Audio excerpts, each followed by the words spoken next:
Welcome back to Gun&ShotTV. This is Chris. Today I'm going to be talking about my Glock.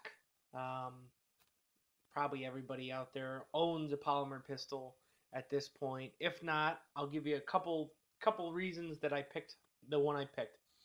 I'd shot, my buddies M&P and this and that, and I've owned a lot of guns and shot a lot of guns. So the big thing for me was I wanted something that was modern, something that had no value other than being a tool. So I didn't have to care about it if it got dinged up or scratched or abused. I wanted something that was cheap to run, so I was pretty much going to stick with 9mm. I wanted to use it for USPSA, stuff like that. And I wanted something that ultimately, if Illinois got concealed carry, I could concealed carry if need be. This was years ago, and we finally did get it, but I haven't gotten my permit yet.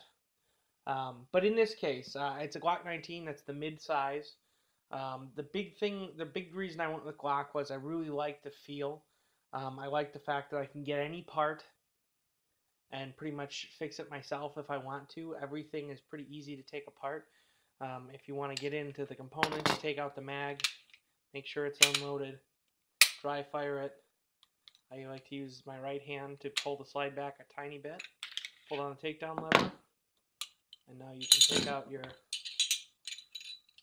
contents under pressure. Take out your barrel and your return spring. You can go in and put a drop of oil here and there. They're pretty easy to take care of. I've shot mine extensively and really had minimal issue with having to clean it. And many times I've cleaned it just because I was bored, not because I'd actually ever had a stoppage. So they're great guns. I like the fact that you can take it apart easily. You can get the parts yourself. I did, go through and put on night sights. I put on a longer magazine release. I put in a minus connector, so like a 3.5 pound, like a target trigger. But other than that, I really didn't have to do anything.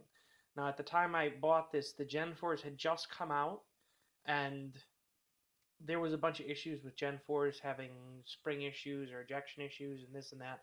So I went with the Gen 3. From what I've heard, the Gen 4s now work awesome. So if I were going to buy one today, I might go with the Gen 4. But really, the Gen 3, Gen 4, they're both great guns.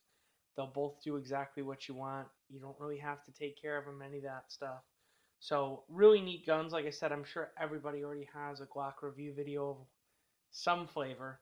But in my case, just a real simple, easy to use handgun that's modern that I really don't care about, and it has not ever failed me, so that's awesome. And the other huge thing that really swung me towards Glock is this is your factory Glock magazine. I think they're about $30, but you can get Chinese or Korean, whatever they are, magazines from places like CD&N for $5, and they function fine, at least in my experience. Glock 19 15-round magazines, I've got 5 of them that I purchased maybe 3-4 years ago for specifically using in USPSA, because I heard that they might not run well and I might have problems. So I bought those magazines. Other than the fact that they don't have Glock's logo on them, you really can't tell the difference, and they always get ejected with rounds in them. They hit hard concrete floors. I've never had anything go wrong with them. Occasionally I do have a round get flipped around from hitting the concrete floor, but it's never damaged the mag or the feed lips or anything. So that's another neat thing with Glocks is you can get extra magazines and extra parts dirt cheap, and you can put them in yourself. So if you're looking for a polymer pistol, pick your caliber, and then go try them out. That's my recommendation. Go to the range, try out an M&P, try out an XD, try out whatever you want. Try out an H&K, pick whatever you want, and try out a SIG. And from there, take the one that feels good.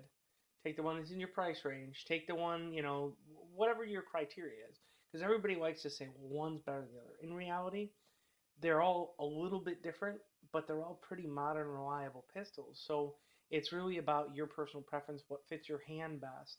And no one can give you that information. You have to go try one out. So borrow one from a friend, something like that, and make an informed decision and be happy with what you bought.